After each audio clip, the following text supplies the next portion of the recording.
Our guest today is Lisa Wiedeman, known as the Carnivore Doctor. Dr. Lisa Wiedeman is a medical professional and has been an optometric physician for 32 years. She is passionate about helping others achieve health and weight loss goals with a healthy carnivore diet, specifically educating patients on how they can reverse diabetes or stop the progression of their macular degeneration through diet change alone. Wiedemann has coached others for the past 14 years with the mission to eliminate medications and health issues. And she's treated her own sugar and processed foods addiction with carnivore since 2009. Welcome to the show, Dr. Lisa. Thank you so much for having me on.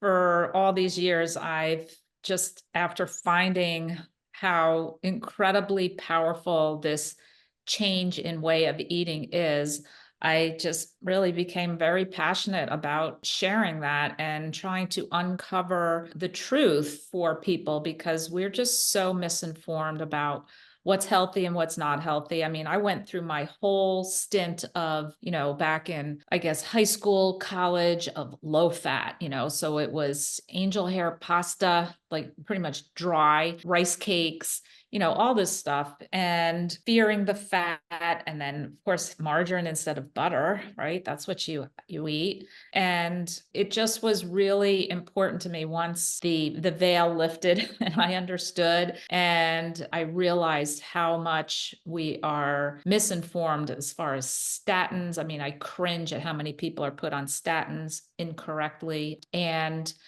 yeah, the whole red meat thing and how it's really changed my life. And I've seen so many others benefit from it for their own reasons. I feel like people come to this because you end up, I call it, you have that why that makes you cry. There's something significant. And back when I found this, Charles Washington had a forum called Zeroing In on Health that I was fortunate enough to surf upon back in the internet days prior to Facebook and Instagram and all that, but just, random searches. And he had this great saying that the lucky ones get fat because those are people typically driven to try to figure out how to solve this issue. And, but there's so many things: depression, diabetes, skin issues, gut issues, arthritis issues. And then as I learned more and more, and for me, my own personal story was pretty much a lifelong severe disordered relationship with food as far as sugar and carb addiction, binge eating. And I believe it all started with when I was gifted an easy bake oven when I was probably about 6 years old. And it just went on from there. And it was really bad. And I didn't understand why or what was happening to me. I just went along with it because I felt like I was kind of getting away with it and it was secretive and all these horrible things that just end up demoralizing you. And so once I discovered this for me and then realized other people were resolving their food addictions, their eating disorders and all that, but then seeing how many other people from all other walks of life coming to this to solve their issues. And I thought, wow, this is really powerful. And then I started incorporating it into my work where when I had a patient, I practiced root cause healing. There's a reason why you have severe dry eye. There's a reason why you have diabetic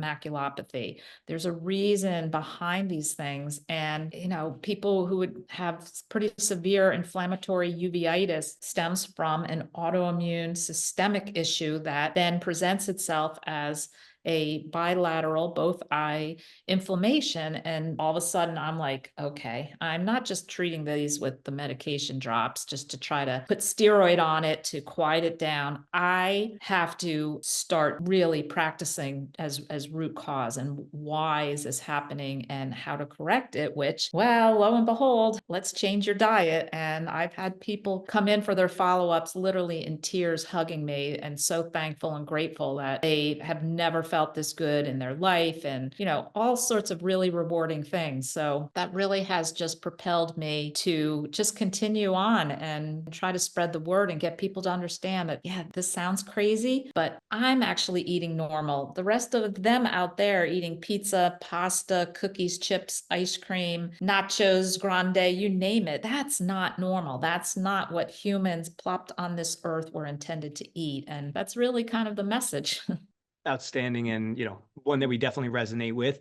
My question would be though, when you're bringing up nutrition to your patients, I mean, how much of a shock was it to them that here you are, an optometric physician, and you're starting to talk to them about nutrition? Well, and just for people who have not been following along, that's an eye doctor. Yeah. So just making sure people know.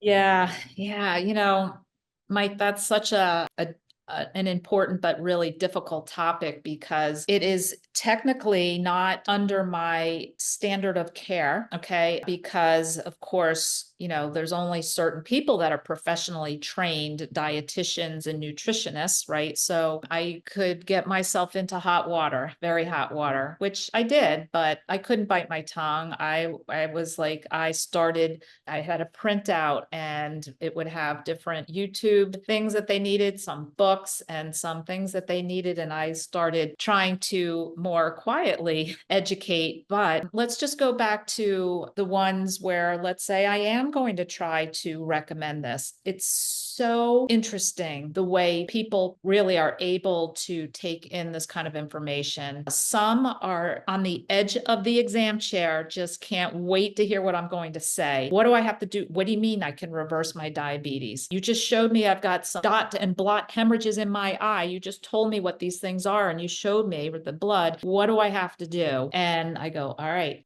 take a deep breath, because I know this is going to sound a little crazy, but the carbohydrates are really going to end up killing you unless you realize and understand that your body does not tolerate them. And you are only now pumping in medication to help you stay alive with those carbs you're putting in, but it's still damaging. And all right, doc, what do I have to do? Okay, let's stop eating bread, no rice, no pasta, no alcohol. Doc, stop right there. I'm Italian. I can't do that. What else you got for me? Like literally, you would have thought I told somebody to chop off their right arm. Some people are just so, life's not worth living then. Okay. Well, life's not worth living blind either, is it? Let's think about that. I would just, as best as I could, approach this. And Mike, what you bring up is really an interesting topic, because I will say there's other people who will, let's say, this woman who had this autoimmune issue that was undiagnosed and had the bilateral inflammation. I said, look, you have an undiagnosed systemic autoimmune issue, and this is what we're going to do. I know it sounds crazy. So this woman who had now just resorted to juicing, she told me, she goes, I don't know what to do. I started juicing now. And I go, okay, we're going to put a halt to the juicing and we're going to get some steaks. And long story short, month by month, she came in as follow-ups for this significant eye issue that was improving and improving. And now her aches and joints, and she could bend over for the first time and go up steps. She literally was in tears and hugged me. And, these are some of those significant success stories. And I say some because let's just say, unless it was a scenario like that, or the bleeding in the eye, I needed to zip it, because nobody's going to want to be diagnosed with mild dry eye. Okay, give me the drops. What's going to work, right? They're not going to go home, clean out their cupboard, talk to their spouse, clean out the fridge, and change this whole scenario of what they've been eating their whole lives, So yeah, it's a really tough one. And I had to tread very, very lightly. There was, but some amazing stories. And that's what kept me going, because I can't sit back and not at least plant the seed, for lack of a better term, to get people to start understanding the toxic food system that we live in. I think it's amazing and give you so much credit. I mean, when I meet a doctor like you, I'm like, gosh, I wish there were 100 more like you, because there just aren't. But what I want to know is, along the course of this journey, you're an eye doctor for 32 years. you stumble upon Carnivore, or maybe it was before that, but you go Carnivore in 2009. So it's about, 15 years ago. What did that journey look like that landed you there where this is the proper way of eating that's going to improve our health conditions? Oh, wow. So it was such a, sometimes I get choked up talking about it, but it was such a very, very difficult path for me because of how badly I was struggling with a food addiction. And I was trying, we all try all these silly, crazy things because I was very weight conscious. I didn't want to be fat. And we all try the cabbage soup diet. I didn't do Slim Fast and Jenny Craig or Weight Watchers, but those were probably next on the block. I just couldn't understand why I couldn't stop binging, why I could get, a few days and then all of a sudden I'd be back right where I was. So it was really, to kind of get my path to that day where I found that group, I had read a book called Neanderthal by Ray Audette, and that was pretty much about paleo eating. And then there was, Mercola and Mark Sisson. And then there was a friend of mine told me about this book called The Schwarzbein Principle. And that basically was stop eating flour and sugar. And so I would do that. And I noticed some improvements in my skin. And at this point, I guess I'm in my mid to late 30s. I had my kids and I was kind of like trying to get that post baby weight still off. And I just, with this, okay, no flour, no sugar, right? Well, I would be cleaning a quart of strawberries for my kids. Of course, strawberries are paleo, right? But every other one was going in my mouth because I didn't realize, but I just have like no control over sweets and sugar. And so fortunately, soon after that, like within a few years, because I'm telling you, this is a 30-year long horrid, I say 30 years because I think the real disordered eating started when I was about 14 and went all the way till I was 44 when I stumbled across that group. And so grateful, so thankful that there happened to be in that group of people who they spun off of a low carb group because they called themselves zero carb, and they got actually kicked off of Living La Low Carb Vita website because their thread grew a little too big and it got ousted, and Charles Washington started this group. And I was so fortunate to go in there. You read other people's journals, they're writing. It's like, whatever. It's this kind of, I don't even know how those kind of forums worked back then. I just remember it was so great. I would run to my computer and just start reading and chatting with these people. And fortunately for me, there was 2 women in there who openly talked about their eating disorder and their carb and sugar addiction and all this stuff. And I go, and how this cured them of it. And I said, oh boy, wait a minute. Seriously? Meat? Water? What are you wacky people doing here? Okay, I'm all in because these lovely ladies said that this worked. And so I decided I was going to jump in March 9th, 2009. I said, what do I got to lose at this point? And I just decided I was going to, being medically oriented and very analytical, I'm going to research this and try to understand. And the longer I did it and the better I felt and the more I witnessed these other people healing and doing so well. And then we would read Villamar Stephenson, Fat of the Land, Not by Bread Alone, lots of different, kind of research, the Inuit and all this kind of thing. We were into trying to figure out, because some people came to it because they did Atkins, and the Atkins induction is like 2 weeks of basically carnivore, right? You're just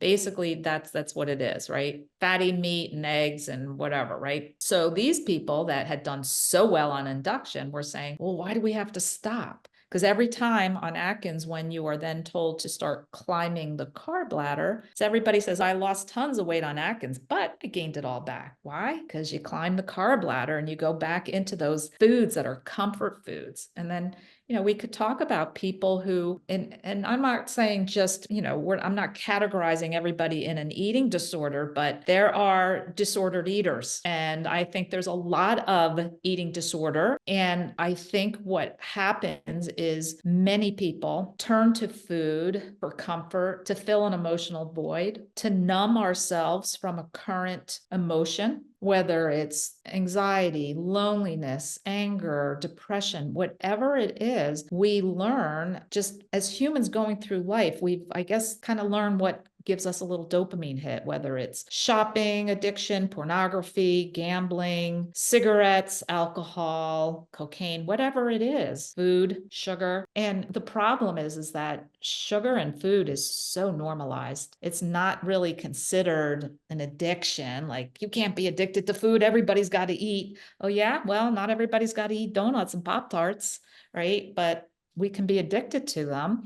And I'm just so grateful that my path crossed at that point with that group. And for me to realize and understand that this is actually sustainable. Because then we would do readings from Owsley, the Bear Stanley. He's with the Grateful Dead. He was the sound man. And he had been doing this way of eating for like ridiculous amount of times. It was like 40 years. And so we clung to his writings because it's out there on a PDF free if anybody wants to read it. It's fascinating. But just to understand that this is actually, and when it's sustainable. Why? Because it's the way man hunted and ate, and we didn't have all these products. And I say, don't eat anything that comes in a box, a bag, a bottle, or a jar, and you should be well on your way to better health. There is so much that you want to unpack from everything that you just said. I mean, I have like a multitude of questions. The first one that I want to ask you is, since you brought up disordered eating, have you had that experience of people saying to you, well, Lisa, I mean, you had this eating disorder, and now because you've gone carnivore, like you just traded one way of disordered eating for another disordered way of eating, because now you've just eliminated all these other food categories and you're just clinging to this one category? Yeah, well, so let's think about, I just try to use this term ancestral man, right? Out on the savannah, and what are we getting today? We're going to get the woolly mammoth today. Okay, let's feast on that. 3 days, 2 days later, let's go back out. Oh, let's get another woolly mammoth. Okay, let's eat that again. All right, well, how disordered is that? Wait, no, we can't have woolly mammoth today. We're bored of it, and that's disordered to keep eating the same thing every day. We have to go see what Tyrannosaurus or whatever the heck they would ever, like, wild boar, whatever they're after. But how you know what? I laugh at, what was disordered eating? It was binging on Pop-Tarts and cookies and ice cream. That's disordered eating. Eating nutrient dense steak and oxtail and ribs and flat iron steaks and, you name it. That's not disordered. It's not restrictive either to me, because I eat lamb, I have so much to choose from. I'm just not choosing foods. Now, this is important. Listen up here, everybody who's out there listening. I'm choosing foods that I have sober behavior around. I don't have sober behavior around sweet things, okay? I don't even have sober behavior around something as crazy as, we'll say it, because I'm a very disordered eater and I eat for comfort and I love to eat. But if I make a pound of bacon, I want to eat a pound of bacon, okay? I don't keep bacon in my refrigerator. I don't make it often. When I have guests over or when I'm at a restaurant. Why? Because there's portion control. I get a bacon on a burger, right? But is that disordered for me because that I'm not going to keep it around? I mean, you could say that, but this is reality for me because I came from a background where I'm an overeater, I'm a binge eater, and I needed to figure out what foods I have sober behavior around. What foods, like I don't binge on hard-boiled eggs. They're safe. They're in my fridge. I don't binge on steak or ground beef. If the ground beef has a lot of melted sharp cheddar and we put sour cream on top, there will be a tendency to overeat, eat past satiety, because that's the way I'm wired. All right. So there's things that I've learned about myself, even through carnivore, that you have to really understand that what I consider disordered eating is when I have things around me that I don't have sober behavior around. That becomes disordered eating. Anything else is a-okay. And again, how did we eat all along? Is it just because I'm not eating blueberries and avocado and, sometimes I'll eat avocado at a restaurant if it's fresh chopped on the salmon and tuna sashimi. plate maybe that I've gotten somewhere, right? If my friends go to Japanese and that's my choice for the night, I will eat. But no, it's in general, I need to limit. I don't like to use the word restrict, but I limit what is in my safe circle. I call it my green circle. I've got sober circles, green, yellow, red. If it's in the green circle, it's great. I have it here. Yellow cheese, yeah, on a burger at a restaurant. I'm at a wedding and it's the appetizer hors d'oeuvre hour, and there's really nothing for me to have there except there's a nice tray of cheese. These are it's okay.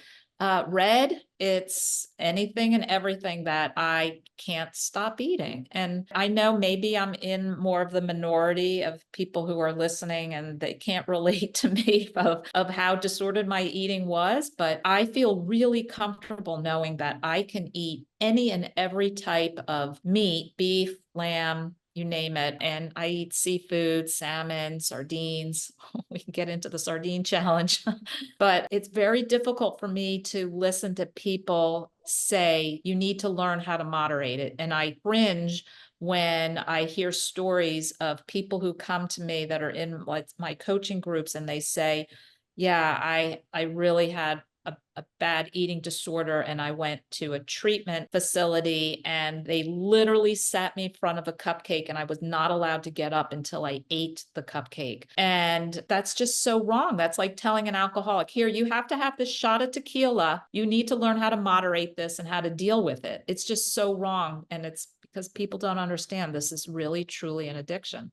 Right. And the example you just gave was literally the example in my head, that no one in their right mind would do that with alcohol. But why is it that we feel so free to do it with food? And I think it's so important for the listener, because even if someone's not like, oh my gosh, that's me, there's still hints of that woven in. And whether we call it a male or a female thing, I think because as women, we tend to be a bit more emotionally driven. We're feelings driven. You know, it's like, I'll say to him, like, how do you feel about that situation? He's like, I don't. I got an opinion, but I don't feel a certain way about it. I think it's so important for our own awareness, because I'm with you, Dr. Lisa. I will say I am not a moderator. I have to abstain. And it literally hit me in the face yesterday. We found one of our kids had like a goodie bag from some birthday party he had shoved into his closet, and in cleaning it out, there were Twix in the goodie bag. Now, Twix were like, that was my favorite candy. Frozen Twix are even better. They really are. And I had a friend here helping me, and she was like, "Oh my gosh, are your kids hiding candy?" And I was like, "No, it's like a birthday bag, like he threw in. There's no wrappers, you know." And I'm looking at it, and I was like, "We got to get this in the garbage right away." And she's looking at me like, "What is your?" I'm like, "Because I want to eat it. Like, and I know if I eat it, I'm going to eat all of the candy. They're bite size, so you don't even think about it. But like, those were those addictive behaviors I used to have. Mike, shut up and say nothing right now. I hear him like thinking about what he wants to say. So I really like everything had to go right in the garbage and like get rid of it, because I recognize about myself, I cannot moderate. So don't even tempt me with it. I'm like you, get it out. I love the red circle idea, like placing different Yes. foods and categories. I think that's so empowering for people. You had another question. Well, I had another question, but I just wanted to jump on the back of the description of sober eating, right? And sober foods. And I think that like that is such an awesome prism to view our foods through. Because even for the person that, as you explained, may not be as extreme as you, but I do believe that Corey Beth is right that most people have hints of this in them. Somewhere on They- the spectrum, let's it- call it. Exactly. And they may not recognize it until they hear a conversation like this. But then if they had to do that exercise of writing down, okay, what are the red foods? What are the things that if right now you had a taste of it, you couldn't stop having more tastes of it until it's gone? Potato chips, Reese's peanut butter It- cups. Like, do not lie to me and tell me that you can eat one potato chip, because maybe there's somebody out there that can, and good for you, Mike. But like everyone else, yeah, it is hard. But I also love the idea of, the yellow foods, recognizing that even on carnivore, and I actually had this conversation with somebody via email, a good friend just the other day. He was saying that when he first did carnivore, he's like, I way overdid it on the bacon Mm. and I way overdid it on this food. And you start to recognize that, oh yeah, like maybe I could still have those addictive behaviors even though this may be a more ancestral way of eating, maybe if this is more aligned with, our biology and a better way of eating, like it could still backfire on you. And so recognizing that, and I love how you approach it, those are the foods that if you have it at a restaurant, it's okay, it's topping, it's moderated for you. And then the green foods. I mean, I think it's just brilliant, Yeah. to be honest. Yeah, I actually require all of my group members coming into the group to go over to the Sober Circle ebook I have and print out and actually physically write. I've got a page with the yellow, the red, the green, and lines on it. And it needs to be evaluated every month. You kind of just look at it again to say, ooh, I need to boot this yellow guy into the red, or I need to boot this one out of the green, and we need to have a parameter around it so that it becomes safe for me. It really is, one of the things that has to be understood is, let's say your friend with the bacon scenario, that stems from emotional eating. This is not just pure satiety, hunger eating. Okay. That's really important to understand, is that this isn't really about the food. This stems from the emotional void or eating for entertainment, snacking. We shouldn't be snacking, right? But with the circles, I think it becomes very clear wherever you are at any point, at any place. What am I going to put in my mouth right now? What is about to happen because I'm in a certain triggered area or a certain scenario where it's not totally safe? I'm at, let's say a conference. What's going in here, it's either leading to health or harm. There's two choices, and you could say there's a gray area. Well, call the gray area your yellow circle and refer to what is in your yellow circle. And you have already done a lot of research. All of your listeners here have listened to lots of podcasts and watched lots of videos and lots of influencers in the nutrition space. And there's a lot of conflicting information. You got to have metabolic flexibility. Of course, you have to have this, or you're going to be, it's too much acid. You need a base, all this stuff. You get really confused. But at some point, you have to make this decision with the information that you've taken in. What have you decided belongs in your mouth, belongs in your body, what's nutrient dense and healthy?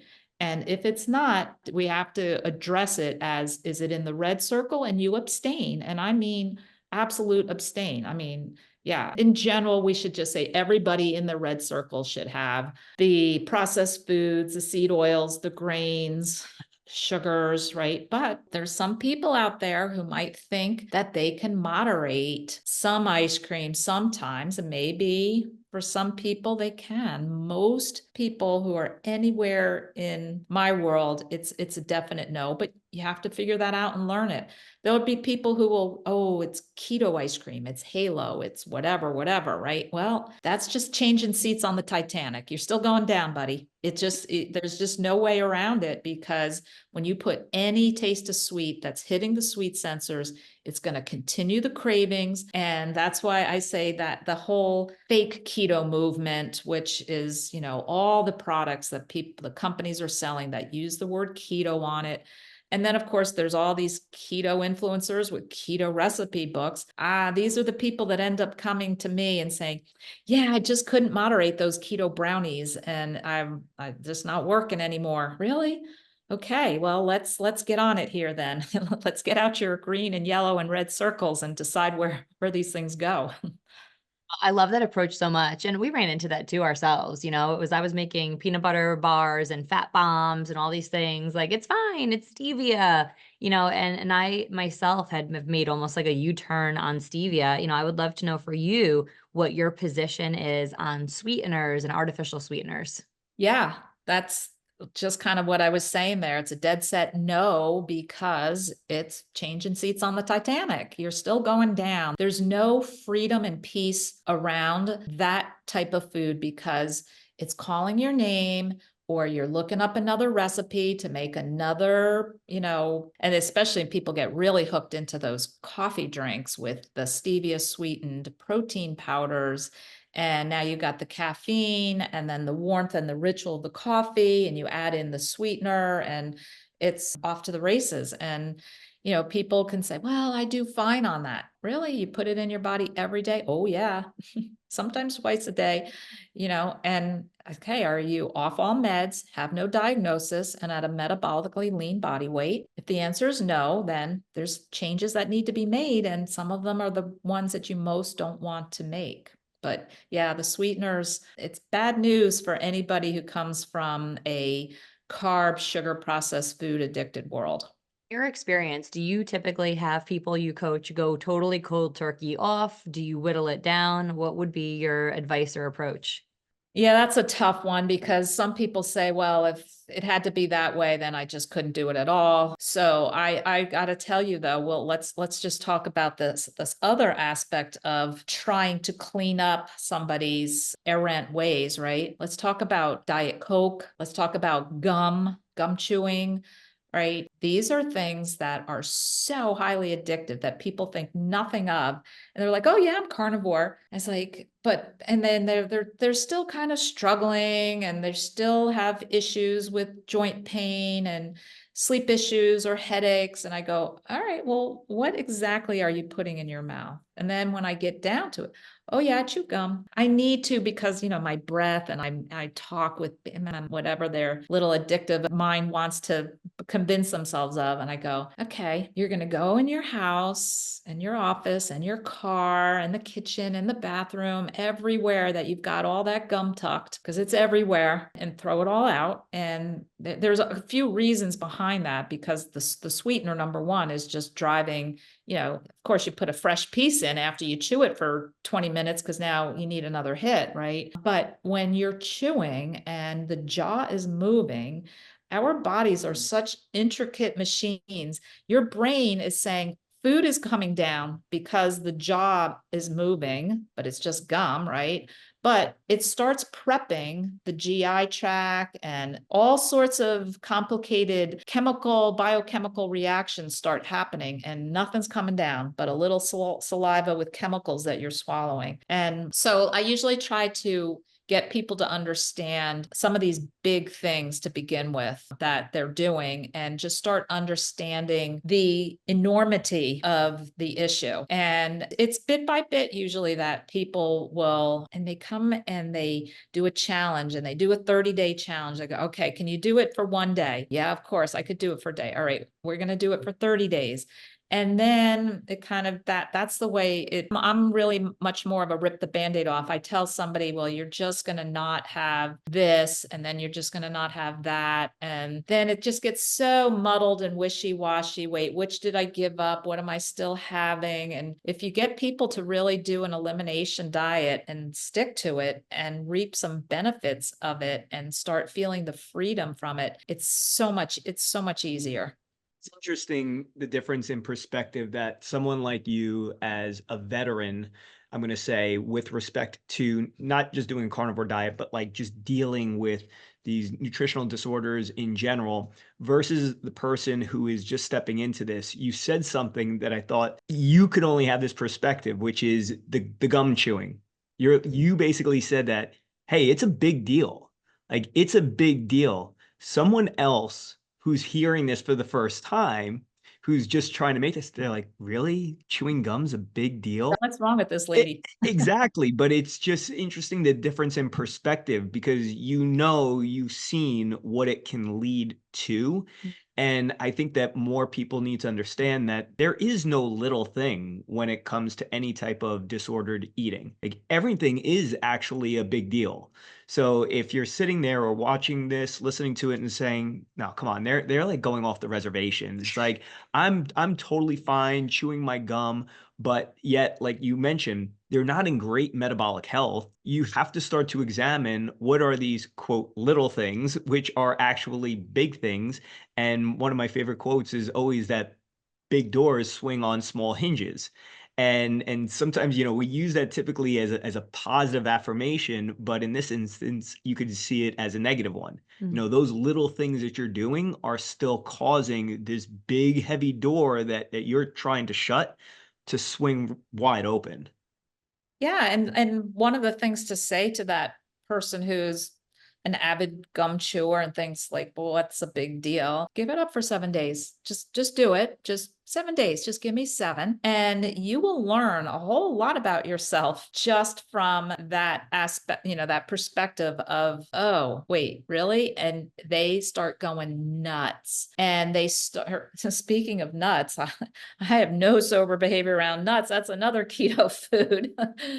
Just triggered me. I triggered myself. It's really, and then I say too, okay, gum chewing's fine. So for the rest of your life, you're going to pay and put in the profit to these companies that are combining a bunch of chemicals together, packaging it and selling it. You're spending your hard-earned money on chemicals that you're now chewing and swallowing because you're addicted to the taste of sweet. You're not addicted to anything other than that drive to have that taste of sweet on a continual basis. So you're right, the people can look at it like, what is the big deal? But, we could talk about a lot of different things as far as what is the big deal. The big deal is, bottom line is, we really should be eating ruminant meat and drinking water. Get rid of the alcohol, get rid of the coffee. It's a pesticide, it's a seed, it's not a bean, it's a psychotropic drug, it's an addictive drug. And then people are like, what? Now she's really crazy. She's going to harp on my coffee. And I don't know, maybe you guys drink coffee, but I have I this. love coffee. I Yeah. mean,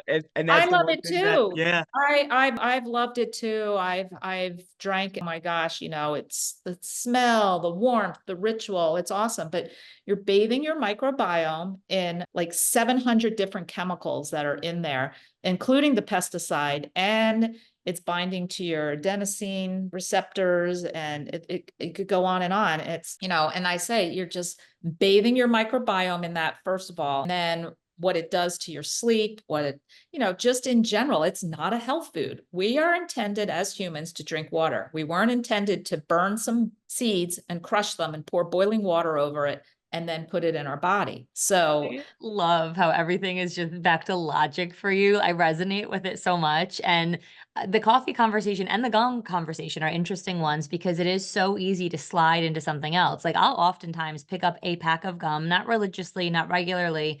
And then I'm looking at our 7 and 10-year-old chewing gum and I'm like, oh, they really shouldn't have gum for the same reasons you said. You're swallowing air, you're swallowing chemicals. It's not doing anything that's good for you. And so I picked up a pack of Altoids.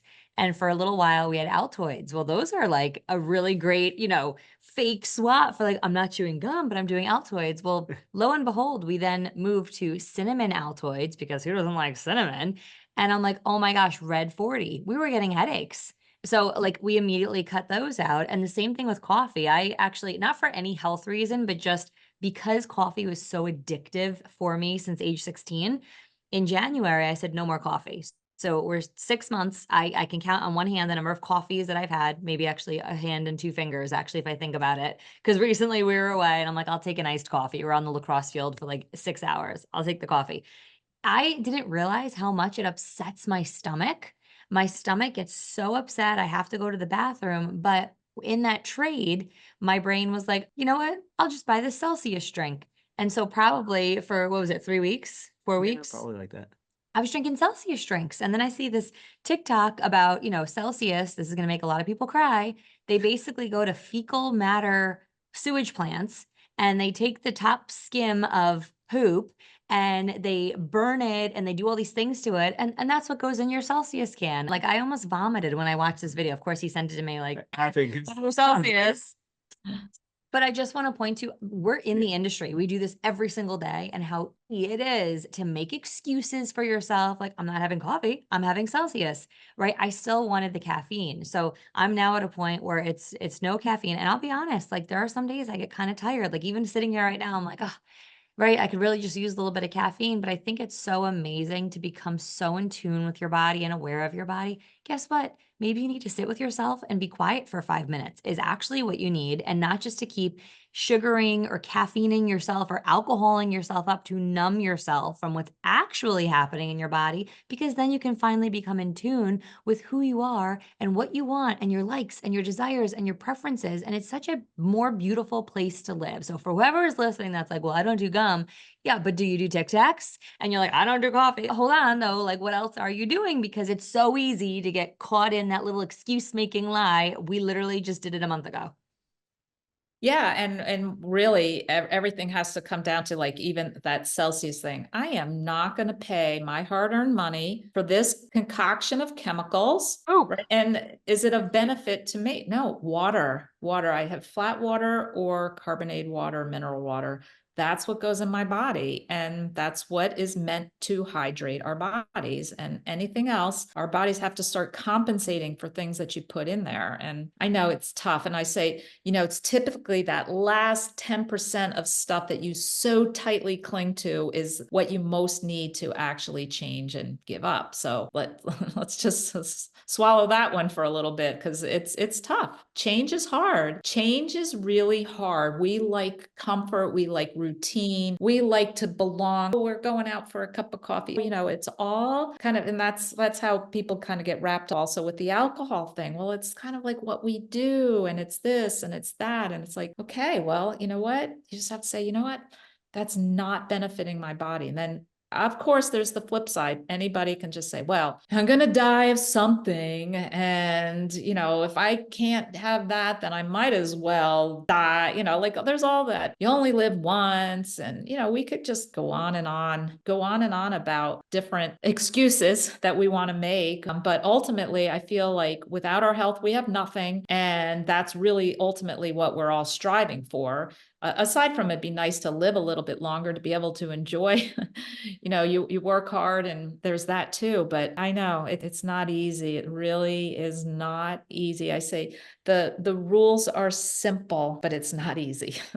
yeah, no, I agree. And I think so much of it is having a longer, larger vision for our lives, because oftentimes I think about some of my old habits. And again, I resonate so much with a lot of what you shared. For me, it was animal crackers and Oreos and just nonsense, And looking back to that, could you or I go to the store right now and buy that and eat it? Of course we could. But is that momentary pleasure today that's probably going to lead to a landslide of other things over the next week, because, when we put that in our bodies, it's not used to it. We're wanting more of it.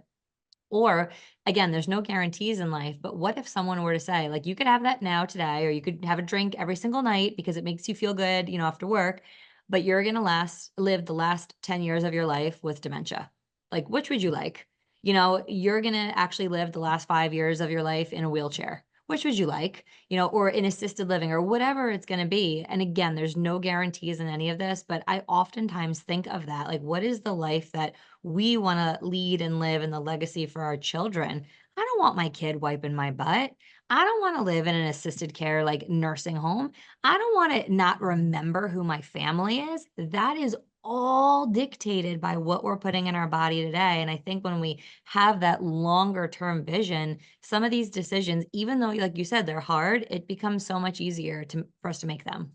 Yeah, and people are not equating the cookies, ice cream, pasta, pizza, alcohol I'm having right now, because it's fine and I'm fine tomorrow and I'm fine next week. They're not equating that to the actual slow suicide that it is. It's like we are literally choosing to put things in our bodies that are gradually deteriorating ourselves, pretty much unbeknownst to us, until, I have patients say, oh, they're like 70 years old, 65 years old, 75. They're like, don't get old. It's just so, they're saying, it's just so, this is what happens when you get, it's like, no, I'm hopefully going to be climbing mountains, riding, out into the sunset with, I'm hopefully physically capable of doing without dealing with, I'm on medications, I've got hypertension, I've got borderline diabetes, I've got aches and pain, like all this stuff that gradually, insidiously creeps up and starts in. And then, God forbid it's the stroke or the diagnosis of cancer or whatever it is. And obviously we can't say we're going to be immune to it by our diet, but we certainly can stack the odds in our favor.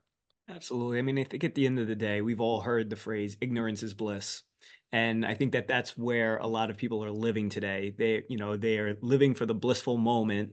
And today, I mean, your entire day could be filled with blissful moments between the food that you're putting in your mouth, what you're absorbing on this little device here. I mean, it's all dopamine hits all day long.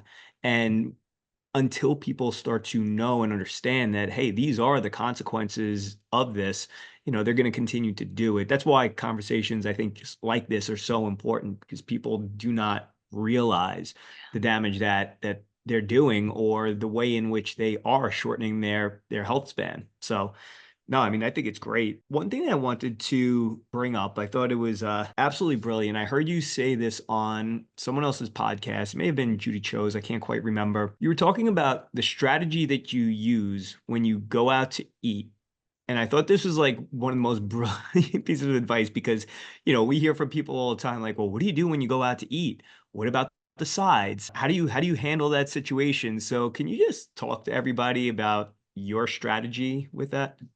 So, and you're talking about like if I go out to eat with friends at a restaurant in Correct. Yep. yeah. Yeah, well, I do a lot of different things, Mike, because, and it's things that I probably not even really thinking that I'm doing, that I definitely am doing all of them. And one is, if I have no idea what the restaurant is, I go online, I'm checking out what the menu is. And not only do I do that, depending on who I'm with, if I'm with maybe a couple people I know and maybe a few that I don't know, and I don't really want to stick out like a sore thumb, I'll call the restaurant ahead of time if I have questions like, do you deep fry your chicken wings in vegetable oil? Are they smoked? Are they smoked and deep fried? Because I can't have any, like, I don't want to do that at the table with, I don't want to make a scene, because I want to just fly under the radar. I just want to eat healthy food and enjoy the company and move on. So I definitely do those kind of things. If, I feel pretty safe if I can just get a burger, bunless burger, rare, bacon, slice of cheese, portion control. But I'll say I'm not even sure what you're referring to, but I'm going to go on with different things that I do. The waiter is always told that I'm I'll help her, but I still want to no, keep wait, getting more out of her. I mean, this is great advice. So yeah, let me keep going. So the other thing is I let the waiter know that I actually use the word allergic. I am allergic. I just say to all oils. You can use as much butter as you want, because I don't even really trust oil, because 80% of it's adulterated with crap oil and all that stuff. But I just say, just to make it clear, just don't put any oil on my food. You can use lots of butter. So that's one. And then if it's at a nice restaurant, you get a little bummed out. You're ordering an entree, and let's say I'm ordering a real nice ribeye. And then let's say it comes with this gourmet, let's just say potato cheddar ganache, something or other. And we're going right. And the whatever, caramelized carrot, Brussels sprout, bacon, blah, blah, blah. Right. I'm like, oh, that sounds good. I ain't eating it, but you know what? Can you just pack that up to go, both the potato thingy and the veggie thingy? Because I know you're not taking money off of my entree price by not putting it on my plate. So I just say, can you just wrap that to go? And then I bring it home and I mark the date, the restaurant, and what it is. And in the freezer it goes. And then if I have, let's say, my mom visiting, or I have friends visiting, and I'm just going to throw steaks on, I will pull out some beautiful gourmet potato gratin, whatever, and carrot, whatever. And this is what they get. It heats up beautifully. And they're really impressed, because they're like, this is really good. I'm like, yeah, so glad you like it. That it works great. I have a little section in my freezer that I have that, because, I do have people over who are not carnivore, and I don't feel like going out and buying lettuce and making a salad, or making something that's going to whatever, and it's going to be left in there and I got to throw it out. Like, this just works perfectly. you so much for entertaining my very vague question, because I actually got so much more out of that than I expected. But how brilliant is that? That is beyond brilliant. For us, we're always like, hold it. And again, the waiter always, like, they literally feel bad. Like, you're paying for Yeah, this. and they're like, would you like some fresh fruit? I'm like, no, I don't eat fruit either. Yeah. And fruit doesn't This woman. fruit doesn't really, yeah. Yeah. It's funny too, because I think some people, depending on where people are in their journey, it's like, we sound like we're no fun. We're not drinking alcohol. We're taking out coffee. We're not having a piece of gum. It's actually freedom, actually, because we can have any of that stuff at any point in time that we want. We're just choosing not to, because we feel better without it. And I think that that's where freedom lies. But back to the strategy at the restaurant, I am so amazed and impressed by that. And I'm going to go buy some extra Pyrex just so I can literally steal that amazing idea because yeah, I don't like wasting food either. Let me give you another hint, depending on how much you go out or not. But yeah, I'll just put the container right in the fridge. And then like the next day it's all cold. I just stick it right into a Ziploc and it's flat and it all just stacks. So it's not, because you go out enough, you're going to get a bunch of those. And then Brilliant. That's great. I love it. Very helpful. Well, I just want to end on one more thing, and I thought this was important to just bring up. Number one, like you're in tremendous shape. What role does resistance training play in your fitness? yeah, well, so I'm going to say I really feel very strongly that everybody needs to lift weights, everybody, because if we're not, we're just getting weaker. And sarcopenia is real. And I know there's a lot of different philosophies on working out and all that, but I have just loved because, this is one of those things where some people who are not gym rats and who are intimidated by the gym and people who are just like, oh, I don't, I got to do leg day and back day and arm day. I'm like, no, no, no. You just do. It's literally, it takes me 30 minutes twice a week. I go in, I have a little system because you're pushing very slowly to failure. And I think you both are very aware of this, very slowly to failure. And you're engaging all of the muscle fiber types, and it's causing your brain to say, ooh, we need to kick this up a notch and keep strong and try to build stronger. I mean, I'll be 60 this year. I don't know how much stronger I can get at this point, but I'm going to keep trying. But yeah, it's just so beautiful. I go in, I do my workout, and I go out, and I do it like it's my job. Like I put it on my calendar, and twice a week.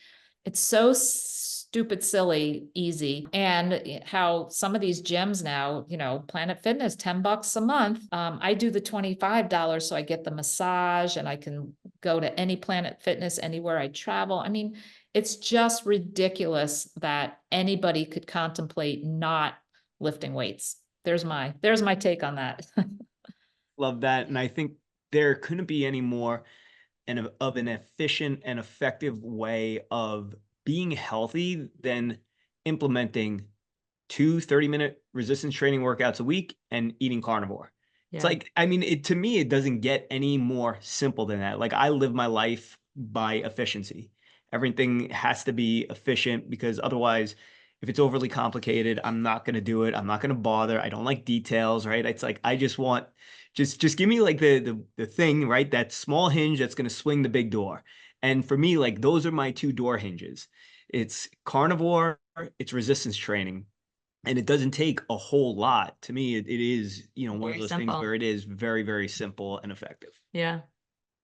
Well, Rules are simple, but sometimes not easy. Yeah, no, it's so true. I mean, gosh, what an incredible conversation we got to have here today. We are so grateful for not just your expertise, but also your experience. A lot of people will look at someone like you and like, she's just healthy. She's always been healthy. And I often think that the quote unquote healthy people today actually have a tremendous story of struggle behind them. And so I really appreciate you sharing that with our listeners because the expert at anything, we were all once beginners. It's just that we took action. And I really admire the action and the advice that you've taken and that you are pouring out into the world. Yeah, and I'll say this, I mean, my parents are obese, my brother's obese, all three are diabetic. My dad's since passed because of not listening. And I have so many people who say, how do I get my, family to pay attention to what I'm doing now that I know the truth? I want them. I go, you can lead a horse to water, but you can't make them carnivore. You have to just do you. You have to be selfish about it. And you just have to say, you know what? I can't, because it really did and still really does bother me that somebody else doesn't want this for themselves, because that's what that's what you want for them, is for them to want it for themselves, and you can't want it for them. And that's a very tough one to swallow because, we care and love these people. And sometimes it's the spouse. Like there'd be people in my membership group and their spouse is totally not on board, but could actually benefit and use it themselves. And it's very difficult. It really is. So, I just, that's one thing that I kind of wanted to just mention here, because it is something that can be very detrimental to somebody's journey if there's some people that actually sabotage because they want you on their side. They want you in the ditch with them. They liked going out to ice cream with you. They liked sharing popcorn at the movies with you. All these kind of things can be very difficult if somebody else is not on board with you. And it's not to say you can't do it. It's just one extra hurdle that you have to overcome. Well, you provide people a lot of support. So why don't you leave everybody with where they could find you, maybe something about your group that you host as well? Yeah, so I go live with my group about 5 days a week, and just it's a lot of community and support for taking on this lifestyle and all sorts of different aspects. It's not just about the food, but yeah, it's important to feel like you belong and you're supported. And, addictions love isolation. So this is a safe spot where people can share and work out their issues around this. I also host, I live on the beach, and I host carnivore beach retreats, and I take people in for 5 days in very, very small groups. And we do cooking demos and get grounding in the ocean and walks on the beach, and you can come to the gym with me and I'll demo my workout, and it's just kind of come and live my life here. So I do that. And then I host meetups. I'm on a mission to hold a meetup in every state, and I just gather people at a cool, meaty restaurant, and very empowering and magical to just hang out and talk with people who get it, who get you. And this winter, I'm doing a carnivore cruise. I'm calling it Carb Sober Cruise, and just gathering a whole bunch of people who are interested just to come together and, vacation and stay true to their carb sobriety on a trip where most people go off the rails. And then other than that, yeah, my YouTube channel, I go live every week. So it all keeps me really busy, because I also still do just part-time practice as an eye doctor. We're going to be sure to link to all of those places in the show notes. We ourselves are looking forward to, hopefully in September, being at one of the meetups that you're going to be hosting. Oh, that'd be So great. Yeah, we are September, definitely looking forward to September that. 7th. September 7th is my 5th annual. It's my big one that I do each year here in New Jersey. So I have a rancher who comes down from Rhode Island bringing grass-fed meats, and gourmet chef. And then Fred Hahn comes. This will be his second or third year, I think. He's gonna join in, and Dr. Robert Kiltz, who's a reproductive endocrinologist and very avid in the carnivore space. So it's great. It's just a place, again, just gather and talk, and the community of it. It's just amazing. Wonderful. Wow. I'm really excited. I'm putting it in the calendar right now. Excellent. Well, thank you so much for your time, and we can't wait to see you real soon. Yeah, thanks for having me.